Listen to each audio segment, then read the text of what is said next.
ওং সাইরাম, জয় সাইরাম। সাই বাবা বলে, আমার প্রিয় বাচ্চা, আজ বৃহস্পতিবারে সবার শুভ কামনা করি। তুমি তোমার দিনের শুরু নিজের মালিকের, নিজের ঈশ্বরের নাম নিয়ে করো। তোমার প্রত্যেক কাজ সফল হবে।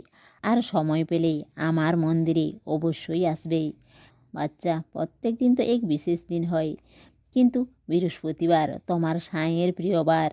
সেই জন্য যদি আজকের দিন তুমি তোমার প্রত্যেক কাজ আমার নাম নিয়ে শুরু করো, তো ওতে তুমি সফলতা অবশ্যই প্রাপ্ত করতে পারবে। বেশ, তোমার কর্ম সব সময় ভালো রাখবে। কারণ আমার যে সন্তান আমার উপর পূর্ণ বিশ্বাস রেখে নিজের জীবনে এগিয়ে যায়, তো তার জীবনের নৌকাকে স্বয়ং আমি পার করে দিই। আর তুমি তো আমার সব থেকে প্রিয় বাচ্চা, তো তোমার উপর আমার কৃপা আমি অবশ্যই বর্ষণ করব।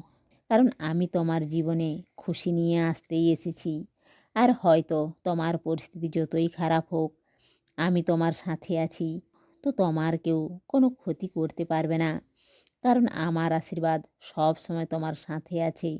তোমার সব সমস্যা শেষ অনেক তাড়াতাড়ি হবে। কারণ তুমি তোমার জীবনের সবথেকে বড় সমস্যাকে পার করেছ। যে হায়রান তুমি এখন সহ্য করছো, তা সমাপ্ত হবে। ব্যাস, তুমি নিজের প্রত্যেক পরিস্থিতিতে নিজের কর্ম করো, মানবতার সেবা করো। আমার আশীর্বাদ সব সময় তোমার উপর বর্ষণ হবে। বাচ্চা, তোমার কর্মই আমার পূজা, সত্য বিশ্বাসেই আমার পূজা। বেশ, একবার মন থেকেই আমার নাম নিলেই অতি আমি তোমার জীবনে কল্যাণ করে দেব। বেশ, এতটা মনে রাখবে যে তোমার কর্মই তোমার আগামীকাল কেমন হবে তা তৈরি করে। সেই জন্য তোমার কর্মকে সবসময় ভালো রাখবে। তোমার জীবনে আমার অদ্ভুত চমৎকার হতে যাচ্ছে। যে খুশিকে প্রাপ্ত করার জন্য তুমি আমার কাছে দিনরাত প্রার্থনা করো, সেই খুশি তোমার বাড়িতে আসছেই। ব্যাস, তুমি চিন্তা করো না, কেবল নিজের কর্ম করো আর প্রার্থনা করো। কারণ প্রার্থনাতে অনেক শক্তি থাকে, যা অন্ধকারকে প্রকাশে পরিবর্তন করতে পারে। আমার প্রত্যেক লীলার উপর তুমি ভরসা রাখো।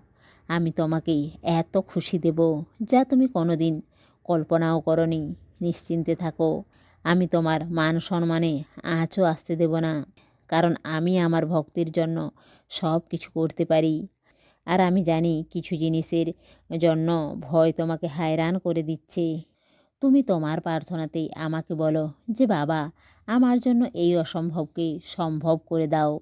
তো বাচ্চা, তুমি ধৈর্য রাখো, আমি এই তোমার আগামী জীবনকে প্রকাশিত করব। ঘাবড়ে যাবে না, এই বড় অসম্ভবকে আমি তোমার জন্য সম্ভব করে দেখাবো। আমি তোমাকে কথা দিলাম, তোমার প্রত্যেক ইচ্ছা আমি স্বয়ং পূরণ করব। তুমি ভয় পাবে না আর ঘাবড়ে যাবে না। তুমি মনে রাখবে তোমার জন্য সব কিছু সম্ভব। বিশ্বাস রাখবে, আমি তোমাকে কখনো নিরাশ করব না। আর আমার কিছু বাচ্চা আছে যারা সন্তান সুখের জন্য আমার কাছে প্রার্থনা করছে। আর কিছু বাচ্চা নিজের চাকরির জন্য প্রার্থনা করছে। তো বাচ্চা, তুমি তোমার ধৈর্যের সঙ্গে নিজের কর্ম করো, সব কিছু আমার উপর ছেড়ে দাও আর আমার দেখানো মার্গের উপর এগিয়ে চলো।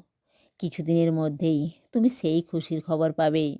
ব্যাস, তুমি চিন্তা করো না, এগিয়ে চলো। আমি তোমার জীবনে সব কিছু সামলে নিচ্ছি। বিশ্বাস রাখো, সব কিছু ভালো হবে। ব্যাস, তুমি সব সময় আমার বচনকে নিজের জীবনে ব্যবহার করো। খুশিকে ভাগ করে নাও। তোমার জীবনে খুশি আমি স্বয়ং নিয়ে আসবো। কারণ তুমি আমার বাচ্চা, সেই জন্য তোমার খুশির খেয়াল রাখা আমার কর্তব্য। বাচ্চা, তুমিও তোমার প্রত্যেক কর্তব্যকে পালন করো। যা আমি তোমার জীবনে পাঠাচ্ছি তা মন থেকে স্বীকার করো।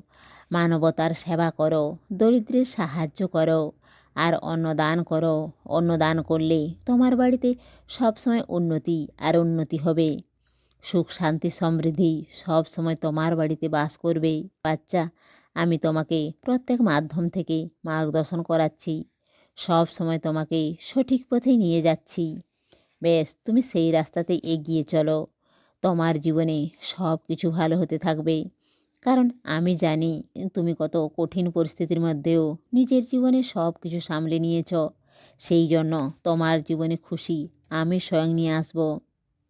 ভরসা রাখো, সব কিছু তোমার পছন্দ মতোই হবে। সেই জন্য তুমি ঘাবড়ে যাবে না, বরং প্রসন্ন হয়ে যাও, কারণ অনেক খুশি তোমার জন্য অপেক্ষা করে আছে। সেই জন্য বাচ্চা, তুমি এখন খুশি থাকো আর ভালো থাকো। তোমার সাঁই বাবার প্রেম আর আশীর্বাদ সব সময় তোমার সঙ্গেই আছে। দেহ ত্যাগ করে চলে গেলেও আসবো ছুটে ভক্তের ডাক শুনে। সমস্ত সাঁই ভক্তকে অনুরোধ, কমেন্ট বক্সে ওং সাঁইরাম বা নিজের কোনো প্রার্থনা লিখুন। ওং সাঁইরাম, জয় সাঁইরাম।